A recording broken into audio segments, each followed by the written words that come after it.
Welcome back to Genshin Interact. Today we're going to be taking a closer look at Xiao and how to build him. We did a build a little while ago, but especially with Fontaine, there's been plenty of changes that make him even better. Make sure to like this video so we know you guys want to see more of this content. If you're coming back to watch our videos and aren't subscribed, why not subscribe now? You're already coming back anyway. Now with all that out of the way, on to the video. Hey guys, so in this video we are going to be talking about Xiao, and yes, you probably already instantly noticed my voice is a little bit shot. I'm still recovering from when I was sick in the last video. I wasn't there for, so my voice is still recovering. I feel fine, so thanks for all of your guys, your very kind comments, so thank you for that. But anyways, looking at Xiao in the past, his damage has been extremely high and made sure to carry teams in terms of damage. With the increase in more and possibly better DPS characters, Xiao seemed to fall to the wayside. Now that the Fontaine era has given some characters that can buff Xiao even more, how should you build him? First, let's take a look at his talents. His normal attack doesn't do anything special until it is enhanced by his burst, which we'll talk about later. Make sure to level this normal attack talent, however, alongside of the burst, though.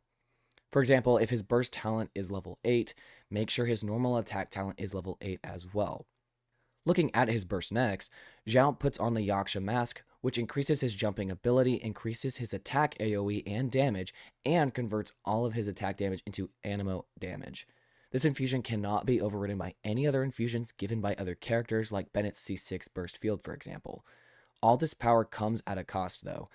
Xiao will continuously lose HP while keeping the Yaksha mask on. The Yaksha mask's effect will be removed if Xiao leaves the field or the 15-second duration ends. Xiao's skill is your last talent you should level.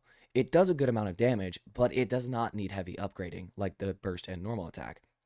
When using this skill, Xiao dashes forward dealing anemo damage along his path, and the skill can be used even in mid-air, which allows for some fun gameplay while in mid-air against enemies, and also it's good for some exploration. At C0, Xiao gets 2 charges of this skill and gets a 3rd charge from unlocking his first constellation.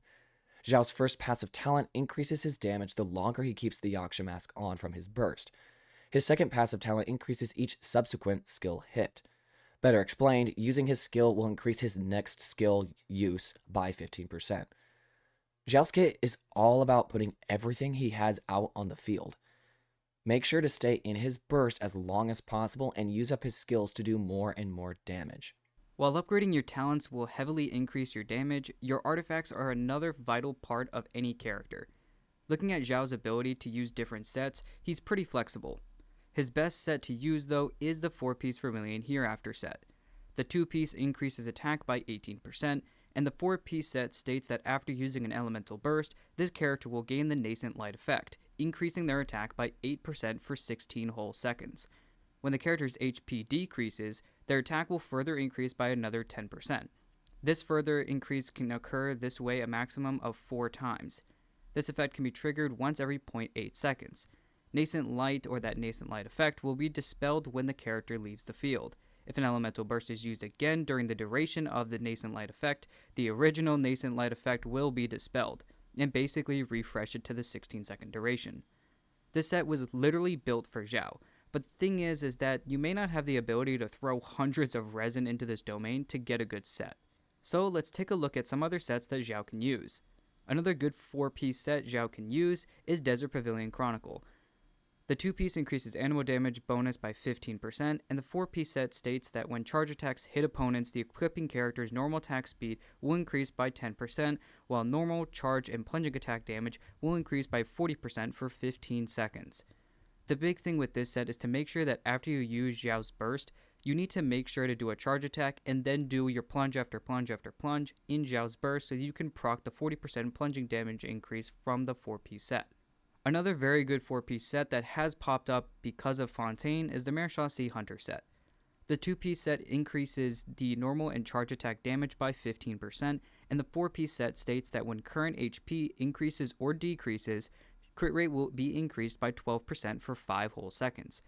This effect can stack up to 3 times, meaning that you can get up to 36% crit rate when your HP just changes 3 times, and that's basically 3 seconds in Xiao's burst.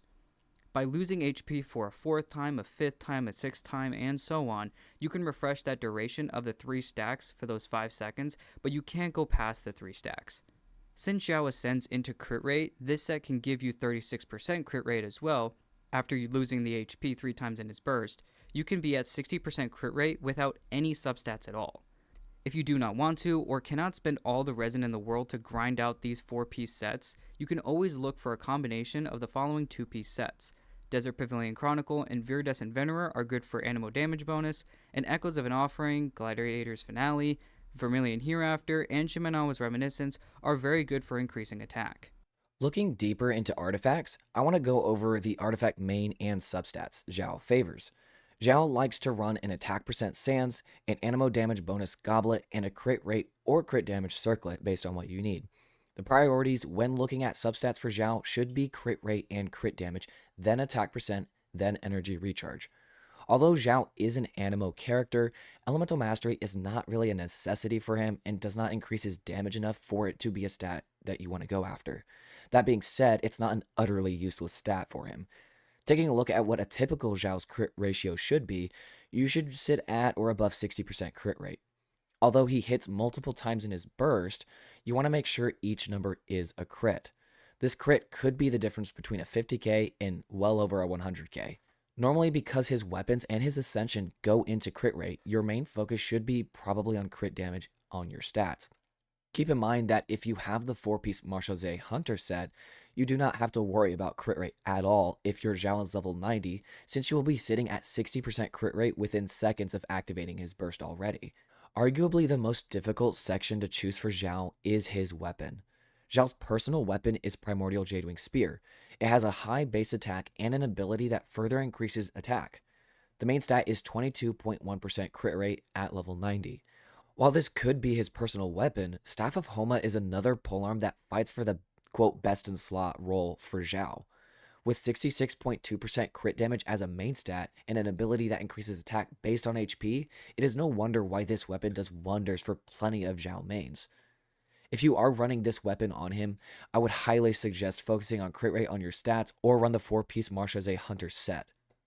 Other 5 stars can work, but the drop off in damage gets higher and the usability gets drastically lower. The next weapon I would suggest though is Deathmatch. Deathmatch can only be acquired through the Battle Pass. With more crit rate on the main stat at level 90 than even Primordial and an amazing ability that increases attack and defense, this weapon can contend with the 5 stars previously mentioned in terms of damage, especially when you get it to Refinement Rank 5. There are some other good 4-star weapons like Lithic Spear, which focuses mainly on attack with some crit rate help when putting Xiao on a team of a lot of Liyue characters, and considering he is a Liyue character, that is nice as well. And Blackcliff Pole, which has a crit damage main stat and an ability that increases attack when defeating opponents. Lithic Spear has fallen off in favor since most Xiao teams don't really use many, if any, Liyue characters besides Xiao himself. Blackcliff Pole is better for Xiao when you are fighting many different enemies where you can get the attack increase but does not do as well in fights against bosses, since you won't be getting that ability's effect. When looking at Xiao and specifically looking at his constellations, his C1 is probably his only useful one besides the C6. The C1 gives you that extra charge like we were talking about earlier, that extra charge to his skill. The C2 helps with a little bit more energy recharge when he's not on the field. His C3 and his C5 are going to be increasing his skill and then his burst respectively. And his C4 states that when Xiao's HP drops below 50%, he gains 100% defense bonus, which really just helps to make sure he won't die while he has a lower amount of HP. His C6 is amazing and great, but basically at this point, what I'm trying to get across is that unless you're going for C6, there's really no need to really go for Xiao for any sort of constellation, and even his C1 isn't necessarily extremely useful and necessary. Xiao does extremely well and works very, very well with his team specifically at C0. Finally, the last thing we want to talk about is the various teams that Xiao can work in. Now, Various is a bit of a stretch to be honest, since he is a main DPS and has barely any support ability off-field, and he only really fits in teams that heavily help him do more damage. This is further backed by the idea that he loves to stay on the field as long as possible, so quick swap teams banking on another DPS like Raiden is highly unlikely. The quote-unquote best Xiao team out right now is probably Xiao, Farazan, Shan Yun, and Farina. Farazan increasingly helps his team with her 6th constellation, but even at no constellations, she helps so much and is very necessary for Xiao. Since Farina can give a buff while the whole party's HP is changing, Xianyun's small bits of healing, Xiao's HP drain mechanic, and even Farina's HP drain or healing can stack many instances for Farina to buff the on-fielder. Xianyun can buff plunging damage based on her attack as well.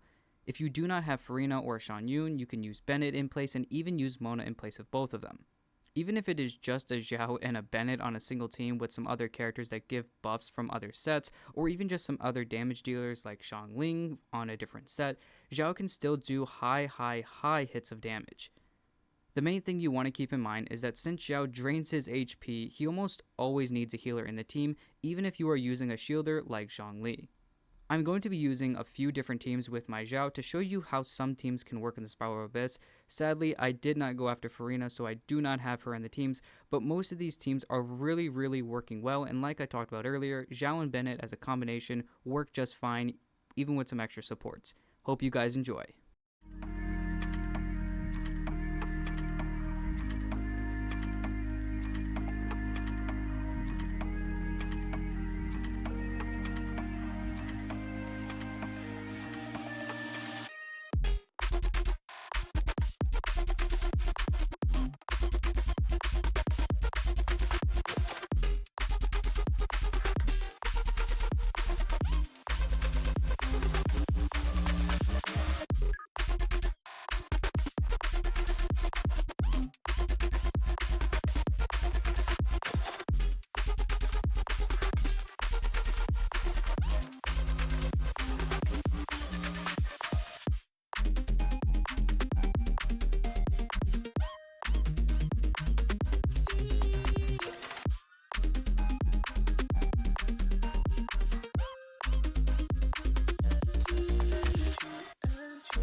If you liked the video, please go ahead and like and subscribe if you haven't already.